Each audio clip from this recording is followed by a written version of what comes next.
नमस्कार दोस्तों, जय माँ कालिका, जय माँ भद्रकाली। तो तुला राशि वालों, बेटा हो जाओ सावधान। अगले 24 घंटों में हो जाइए सावधान मित्रों। जिंदगी का धागा टूटने वाला है। एक ऐसी दुर्घटना आपके साथ घटने वाली है जो आपके घर को मित्रों मातम में बदल देगी। मित्रों, इस वक्त आपकी कुंडली में राहु और गुरु ने मिलकर जिन परिस्थितियों का निर्माण किया है, वह परिस्थितियां आपके जीवन में पहली बार बनेगी। कुछ ऐसी दुर्घटनाएं आपकी किस्मत में इस वक्त लिखी हुई है जिसे ना चाहते हुए भी बदल पाना मुश्किल होगा। देखिए, जो बात मैं आपको बताने आया हूं, वह बात 101% सत्य होगी, क्योंकि दादा गुरु आपके भविष्यफल का निर्माण बहुत बारीकी से और बहुत मेहनत से करते हैं। दादा गुरु की कई हुई बात आज तक गलत साबित नहीं हुई है।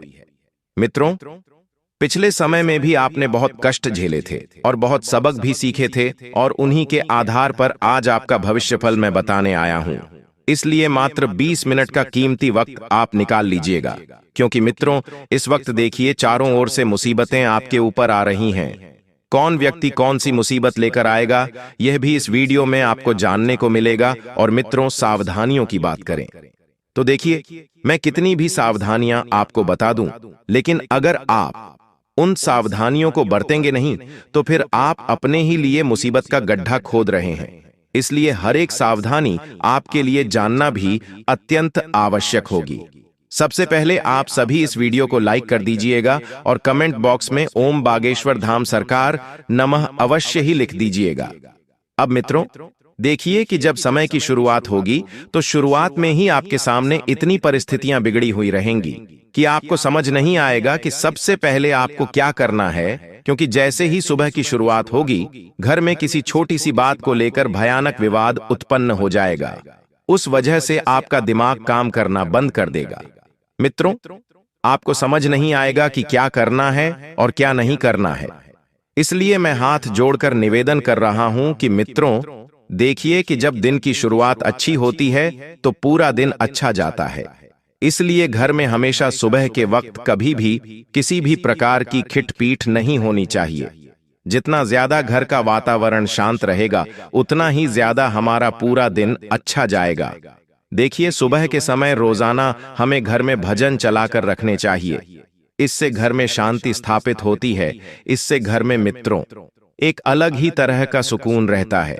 कहते हैं कि जिंदगी में अगर हमारा घर हमारे लिए अच्छा है तो फिर हमारा बाहर का जो वातावरण रहेगा वह और बेहतरीन बनेगा, क्योंकि इंसान को सुकून कहाँ मिलता है जब इंसान दुनिया के धक्के खाकर, दुनिया से हार कर कहीं लौटता है तो वह सिर्फ अपने घर लौटता है। और अगर उसे उस घर में भी सुकून नहीं मिले तो फिर इंसान चिड़चिड़ा हो जाता है। फिर उसे चारों तरफ से दुख और भी भारी लगने लगते हैं। इसलिए मित्रों, देखिए, सुबह की शुरुआत आपको बहुत अच्छे तरीके से करने पर ध्यान देना है। सुबह उठते ही स्नान ध्यान करके आपको मंदिर जाना है, दर्शन करना है, उसके बाद अपने दिन की शुरुआत करनी है। हालांकि देखिए, अभी भी आपके सामने कई सारी परिस्थितियां ऐसी हैं जिनमें आपको बहुत सारे कष्ट झेलने पड़ेंगे।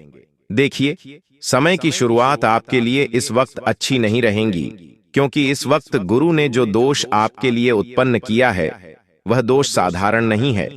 अब घर से तो परेशान रहेंगे, बाहर वाले लोग भी आपको परेशान करने पर तुले हुए हैं। कोई बेवजह आपसे लड़ाई झगड़ा कर सकता है।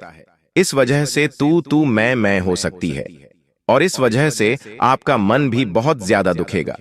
क्योंकि मित्रों, देखिए, अब ऐसा है कि हम लोगों का जवाब कब तक दें। अब कुछ लोग जिनकी आदत होती है हर वक्त लड़ाई झगड़े क्लेश करने की, उन लोगों को हम कितना भी समझा ले, लेकिन वे नहीं समझेंगे। इसलिए मित्रों, अपने जीवन को बहुत शांत रखिए। और आप सभी को इस वक्त बता देते हैं कि कोई भी व्यक्ति इतना बुरा नहीं होता है मित्रों जितना हम समझते हैं, और कभी कभी कुछ भी परिस्थिति उतनी बुरी नहीं होती है जितनी हम मन में बना लेते हैं। देखिए, परिस्थिति हमेशा बदलती है, और जो इंसान परिस्थिति के अनुसार खुद को ढाल लेता है वह इंसान सबसे सुखी इंसान होता है। आपके जीवन में परिस्थितियां बहुत ज्यादा दिन पर दिन बिगड़ती जा रही है। एक तरफ आपका परिवार आपका साथ नहीं दे रहा है, दूसरी तरफ आप जहां पर काम करते हैं वहां पर भी आपके मन के मुताबिक कुछ नहीं हो रहा है। इस वजह से आप बहुत ज्यादा दुखी हैं। लेकिन देखिए, दुखी रहने के 1000 बहाने हैं और सुखी रहने का सिर्फ एक ही बहाना है कि आप मन में ठान लीजिए कि चाहे मेरे साथ कितना भी बुरा हो, चाहे कोई मुझे कितनी ही तकलीफ दे, लेकिन अगर मेरे जीवन का सिर्फ एक उद्देश्य है कि मुझे सुखी रहना है, तो आप रहेंगे मित्रों। आपके पिछले समय में आपके अपने ही लोगों ने आपसे कुछ वादे किए थे। वो वादे अब टूटने वाले हैं। देखिए, सपने तोड़ते हैं, वादे तोड़ते हैं, भरोसा टूटता है। आज के समय में टूटी हुई चीजें अक्सर मंदिर में ही जाती है। यह बात बहुत छोटी सी है, लेकिन सत्य है। जब इंसान टूटता है तो उस इंसान को एकमात्र सहारा दिखता है, वह है परमात्मा। और कहते हैं कि टूटी हुई चीज को भगवान बहुत अच्छे से बनाते हैं। पहली बनाई हुई चीज हमेशा अच्छी होती है, लेकिन जब टूट कर कोई चीज बनती है तो वह और निखर कर आती है। आप मन से यह भ्रम निकाल दें कि खंडित चीज कभी शुभ नहीं होती है। खंडित चीज को हम जितनी अच्छी तरीके से फिर से तराशते हैं, तो वह चीज उतनी बेहतरीन होती है। ठीक उसी तरह मित्रों, परमात्मा भी आपको तराश रहे हैं, दुख दे रहे हैं, तकलीफ दे रहे हैं, कष्ट दे रहे हैं, आपके सपने तोड़ रहे हैं, आपके भरोसे आपके अपने तोड़ रहे हैं। तो कोई बात नहीं, आप मान लीजिए कि परमात्मा आपको फिर से बनाने वाले हैं। और कहते हैं मित्रों कि अच्छा वक्त आने से पहले जिंदगी में बहुत कुछ बुरा होगा। और वहीं पर हमें जीवन में सब्र करना सीखना चाहिए, क्योंकि आज के समय में ऐसा कौन व्यक्ति है जिसके जीवन में दुख नहीं है। हर व्यक्ति किसी न किसी दुख से जूझ रहा है। कोई अपने सपने से परेशान है तो कोई हकीकत से परेशान है। मित्रों, हमारा नजरिया बहुत अच्छा होना चाहिए। हमेशा ध्यान रखना मित्रों कि कभी कभी जिंदगी में कोई इंसान पक्षियों के लिए पानी रखता है तो कोई इंसान पक्षियों के लिए बंदूक रखता है। आप किन तरह के लोगों में से है, इस बात का एक बार अवलोकन जरूर करना और भगवान का शुक्रिया अदा भी करना। मित्रों की भगवान ने आपको दुख झेलने वालों में से रखा है, देने वालों में से नहीं। क्योंकि आज जो इंसान लोगों को दुख देता है, जो इंसान लोगों को बुरा करता है, उसके जीवन में कभी अच्छा नहीं होता है। चाह कर भी आपके अपने ही मित्रों आपको इस वक्त नीचा दिखाने का प्रयास करने वाले हैं। इसलिए करने वाले हैं क्योंकि वे आगे बढ़ गए हैं और आप वहीं पर है। लेकिन आपको मित्रों ध्यान रखना है कि लोग कभी भी आपको खुश नहीं देख सकते। आप थोड़ा सा खुश होने का प्रयास कीजिए। लोग अपनी औकात आपको दिखा ही देंगे। और यदि आपके घर परिवार में किसी की अचानक से थोड़े समय पहले मृत्यु हुई थी, तो उसकी शांति के लिए भी आपको घर में कुछ ना कुछ जरूर करना है। मित्रों मित्रों बता देते हैं, क्योंकि मित्रों देखिए, कहते हैं कि जब घर में अचानक बेटाइम किसी की मृत्यु होती है तो उसकी आत्मा को कष्ट पहुंचता है। और उसकी आत्मा के लिए लोग कई तरह के जतन करते हैं, कई तरह की पूजा करते हैं, क्रियाएं करते हैं। लेकिन देखिए कि वो कहीं ना कहीं जाकर हमारे बहुत पितृ योनि में स्थापित हो जाते हैं। इसलिए तो मित्र कहते हैं कि पितृदोष कब लगता है, जब उनकी इच्छाएं पूरी नहीं होती हैं। तो ध्यान रखिएगा कि चाहे कोई भी व्यक्ति हो, अगर थोड़े समय पहले घर में किसी भी प्रकार की अचानक से डेथ हुई हो या फिर समय के आधार पर मृत्यु हुई है, तो आपको उज्जैन में जाकर पितृदोष के लिए पूजा अवश्य करानी चाहिए। मित्रों कहते हैं कि पितृदोष से मुक्ति पाने के लिए 3 जगह पर पूजा करनी चाहिए, क्योंकि 3 बजे जगह पर की हुई पूजा का लाभ हमें अवश्य मिलता है। एक है उज्जैन, जो मध्य प्रदेश में स्थापित है। एक है हरिद्वार, जैसे सनातन धर्म के सभी लोग भली भांति जानते हैं। और एक है गया जी। अगर इन 3 जगहों पर कोई भी इंसान अपने पितरों के लिए तर्पण करता है, अपने पितरों के लिए श्राद्ध करता है, अपने पितरों के लिए पूजा करता है, तो उसकी पूजा हमेशा सफल होती है। हमारे पास ऐसे कई सारे जातक आते हैं जो पूछते हैं कि गुरुजी, पितृदोष से बहुत परेशान हैं। जिंदगी में जब भी कुछ नया करने जाते हैं तो रुक जाता है, घर में बरकत नहीं आती है, वंश फल फूल नहीं रहा है। तो कहते हैं कि कई बार इन सब चीजों के कारण जो होता है वह पितृदोष होता है। तो जो इंसान पितृ को प्रसन्न करता है, उस इंसान के जीवन में दुख कभी नहीं आता है। अब आपको बता देते हैं मित्रों कि आप लोगों के ऊपर बहुत ज्यादा भरोसा करते हैं, उन लोगों के ऊपर जिनसे आप पिछले समय में धोखा खा चुके हैं, लेकिन फिर भी कहते हैं कि लातों के भूत बातों से नहीं मानते हैं। अब वह इंसान हैं जो ठोकर खाने के बाद भी नहीं संभाले हैं। आपको मैंने कितनी बार बताया है कि उन लोगों के ऊपर भरोसा बिल्कुल मत करो जिन्होंने आपको धोखा दिया है, जिन्होंने आपके साथ बुरा किया है। लेकिन आप हर बार परेशान रहते हैं, छोटी छोटी चीजों को लेकर बहुत ज्यादा आप चिड़चिड़े हो जाते हैं। आपको चिड़चिड़ा नहीं होना, ध्यान रखिएगा मित्रों। एक जिंदगी मिली है, उसको जीतने अच्छे तरीके से हो सके, जीने की कोशिश करें। देखिए, हमें नहीं पता कि हमारा अगला जन्म कहाँ होगा, किस में होगा, हम अगले जन्म में क्या होंगे लोग।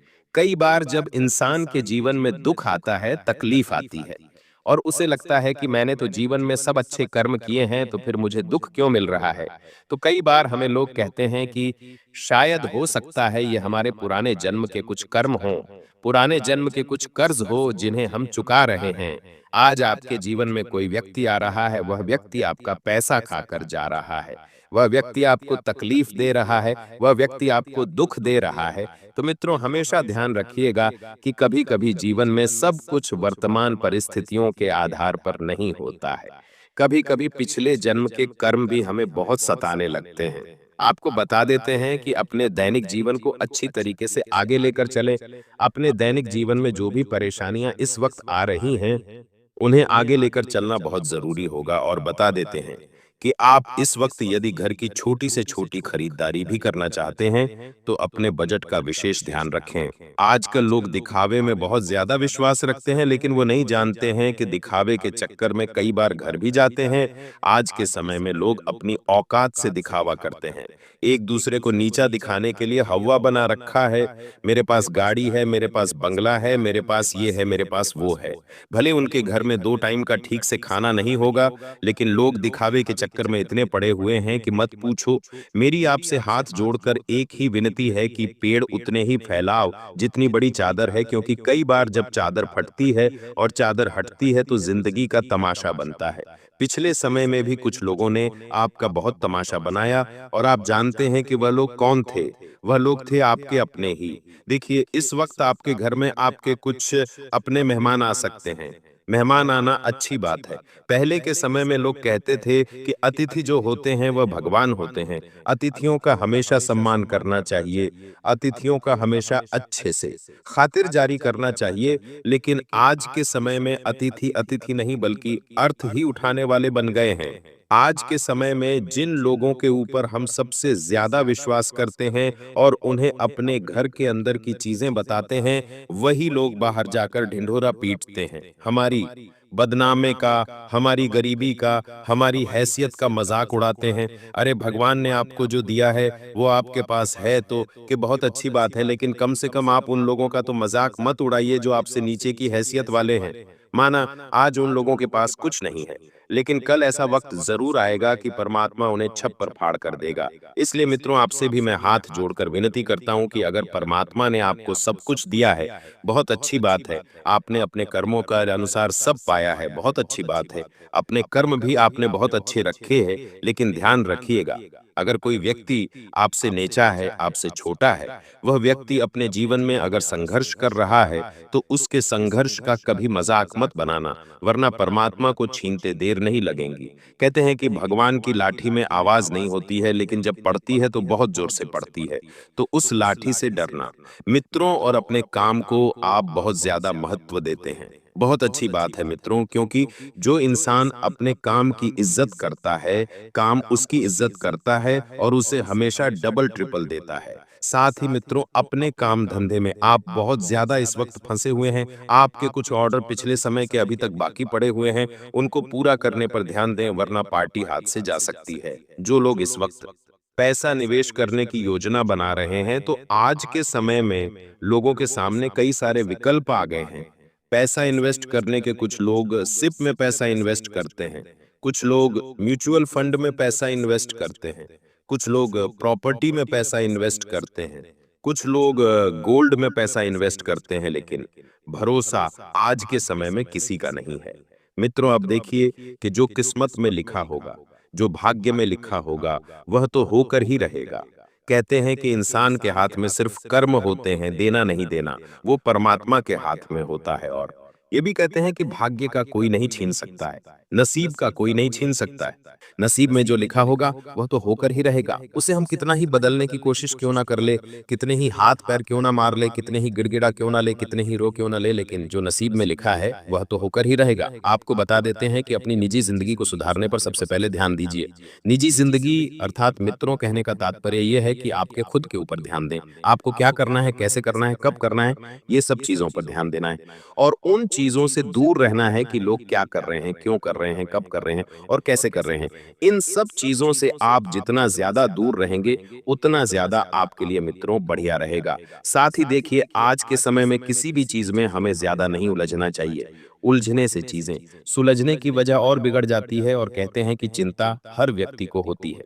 किसी को अपनी संतान की चिंता है, किसी को अपने परिवार की चिंता है, किसी को अपने भविष्य की चिंता है, किसी को अपने भूतकाल की चिंता है, तो कोई वर्तमान की चिंताओं में फंसा हुआ है। इसलिए चिंता आपको ज्यादा नहीं करनी है। चिंता तब होती है जब आपकी बुद्धि तो ऊंचे स्तर पर होती है, लेकिन आपका साहस उस स्तर का नहीं होता है। आप जानते हैं कि आप क्या कर सकते हैं, फिर भी कभी करते नहीं। यही अंतर है, और यही चिंता है। एक इंसान को अपने ऊपर भरोसा होता है, एक इंसान को अपने ऊपर विश्वास होता है कि हाँ, मैं ये कर सकता हूं, लेकिन आपके अंदर फिर भी हिम्मत नहीं आती है। आप उस चीज को नहीं कर पाते हैं जिसकी वजह से मित्रों आपको चिंता सताने लगती है। आज के समय में हर व्यक्ति किसी न किसी तरह की चिंता में फंसा हुआ है, और कहते हैं मित्रों कि हमें हमेशा सत्य का साथ देना चाहिए, क्योंकि परमात्मा उस इंसान के साथ रहते हैं जो हमेशा सच का साथ देते हैं। लेकिन कलयुग में मित्र अब ऐसा नहीं है। आज के समय में भले लोग झूठ का साथ देकर आगे तो बढ़ जाते हैं, लेकिन कहते हैं कि सच की लाठी उस अंधेरे में भी हमें सहारा देती है। जहां पर हमें कुछ भी नहीं दिखाई देता है, जहां पर हमें लगता है कि हम हार गए हैं, जहां पर हमें लगता है कि हम टूट गए हैं, लेकिन फिर भी वह सच की लाठी हमें सहारा देती है। कोर्ट कचहरी के मामले में आप पिछले लंबे समय से बहुत ज्यादा भटक रहे हैं। किसी व्यक्ति ने आपके ऊपर कुछ ऐसा केस किया हुआ है जिसका अभी तक कोई भी हल नहीं मिला है। अब वह केस मित्रों क्या है ये आप जानते हैं, क्योंकि अगर मैंने सब कुछ इस वीडियो में बता दिया तो आपका तमाशा बन जाएगा, अन्य जातकों को आपके बारे में पता चल जाएगा। इसलिए मैं अच्छे से जानता हूं कि किसके ये जीवन में कितना दुख है, कौन किस तकलीफ से जूझ रहा है, किसके जीवन में कौन सी परिस्थिति बिगड़ी हुई है, सब परमात्मा अच्छे से जानते हैं। और ये परमात्मा के अलावा दादा गुरु हैं, वह भी अच्छे से जानते हैं, क्योंकि ने दादा गुरु ने आपकी कुंडली देखी है, और पिछले कुछ समय से आपकी कुंडली में कुछ भी अच्छा नहीं दिख रहा है। कहीं पर राहु आपको कष्ट दे रहा है, कहीं पर गुरु आपके लिए कई विकट परिस्थितियों का निर्माण कर रहा है, और शनिदेव ने तो आपकी बैंड बजा रखी है।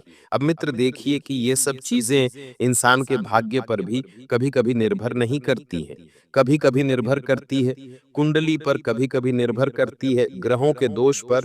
आपके घर में इस वक्त कुछ ऐसे लोग भी आ सकते हैं जो आपके शुभ चिंतक बनकर आएंगे, लेकिन शुभ चिंतक तो रहेंगे ही रहेंगे, लेकिन अशुभ भी आपके लिए करके जाएंगे। शुभ चिंतकों से आपको बचकर रहना है। कोई व्यक्ति कितना ही खास क्यों ना हो, कोई व्यक्ति कितना ही आपके लिए विशेष क्यों ना हो, एक समय पर वह भी व्यक्ति आपको एहसास दिलाएगा कि आप उसके जीवन में कुछ महत्व नहीं रखते। आपको गलतफहमी में अपने लोगों से दूर होने की जल्दबाजी नहीं करनी है। हर व्यक्ति की राय को जान लेना है। हर व्यक्ति के मित्रों आपको सवालों को सुन लेना है। अगर कोई व्यक्ति आपसे किसी चीज की गारंटी मांग रहा है तो गारंटी ना दे। किसी व्यक्ति के साथ झूठे वादे ना करे, किसी व्यक्ति को झूठे वचन ना दे। मित्रों बता देते हैं, मित्रों देखिए, अब मैं आपके लिए एक छोटा सा उपाय आपको बता देता हूं, जो शास्त्रों के आधार पर छानबीन करके लेकर आया हूं आप सभी ने। कनेर के पुष्प का नाम तो सुना होगा, बहुत लोग ने कनेर के पुष्प देखे भी होंगे। तो क्या करना है कि कनेर के पहले पुष्प को अपने सर, अपने हृदय, अपने नेत्र, हाथ और पैर पर स्पर्श करवाकर अपने मन की बात कहे और उसे महादेव को अर्पित कर दे। आपके समस्त दुख, समस्त विघ्न और कष्ट शांत हो जाते हैं। भोलेनाथ की कृपा आप पर बनी रहती है। भगवान शिव का आशीर्वाद आपको मिलता है। भगवान शिव जो होते हैं मित्र, वह बहुत भोले होते हैं। अपने भक्तों का दुख आसानी से हर लेते हैं, भक्तों को किसी चीज की तकलीफ नहीं होने देते हैं। आज के समय में यदि कोई भी व्यक्ति धन की समस्या से जूझ रहा है, कर्ज से जूझ रहा है, या फिर शारीरिक कष्ट से जूझ रहा है, तो वह इंसान भोलेनाथ की कृपा से आज के समय में बहुत हद तक सही हो चुका है और सफल भी हो चुका है। तो मित्रों देखिए, कनेर के पुष्प का यह उपाय आप करके लीजिएगा, और शहर में रहने वाली पत्नी अपने पति को बाबू सोना कहकर पुकारना है। गांव में रहने वाली पत्नी अपने पति को एजी ओजी कहकर क्यों बुलाती है? स्त्री अगर अपने पति का नाम लेकर बुलाती है तो तिल तिल भर पति की आयु कम होती है। इसलिए ध्यान रहे मित्रों कि हमें गांव की महिलाओं में सरलता और संस्कृति में छुपा गहरा रहस्य शायद नहीं जान पाते। इसलिए उनका वैवाहिक जीवन अधिक स्तर और लंबा होता है। पत्नी के शब्दों में होता है वचन और वर की रक्षा करना। आज के समय में मॉडर्न बहे मॉडर्न लड़कियां अपने पति को नाम से पुकारना है, जिसकी वजह से हालांकि देखिए मित्रों लोग ऐसा हो गए हैं कि मॉडर्न के चक्कर में ये सब चीजें भूल गए हैं। लेकिन इन सब चीजों का हमारे शास्त्रों में वर्णित है कि कभी भी हमें अपने पति को ना तो नाम से उकारना चाहिए और ना ही ऊंचे स्वर में उकारना चाहिए। कहते हैं मित्रों कि जिस बर्तन में लहसुन प्याज का भोजन पकता है उस बर्तन में हमें कभी भी भगवान का भोग नहीं बनाना चाहिए, क्योंकि यह जो नियम है यह शुद्धता के नियमों के विरुद्ध है। भोग शुद्ध हो, बर्तन शुद्ध हो, तभी प्रभु प्रसन्न होते हैं। यह बात हमारे घर में महिलाएं ध्यान नहीं रखती है, तो महिलाएं विशेष ध्यान रखें कि आप उस बर्तन में भगवान का खाना बिल्कुल भी न पकाएं। जिस बर्तन में लहसुन प्याज पकता हो, जिस बर्तन में तामसिक भोजन पका हो, उसमें कभी भी भोग नहीं बनाने चाहिए, क्योंकि भक्ति में ही पवित्रता सबसे पहला नियम है। अगर आज हम किसी भी देवी देवताओं की भक्ति करते हैं तो हम क्या सोचते हैं कि सबसे पहले हम पवित्र हो जाए, स्नान कर ले, उसके बाद भक्ति करें। तो मित्र, यह बात सत्य है कि हमें मित्रों पवित्रता जरूर रखना चाहिए।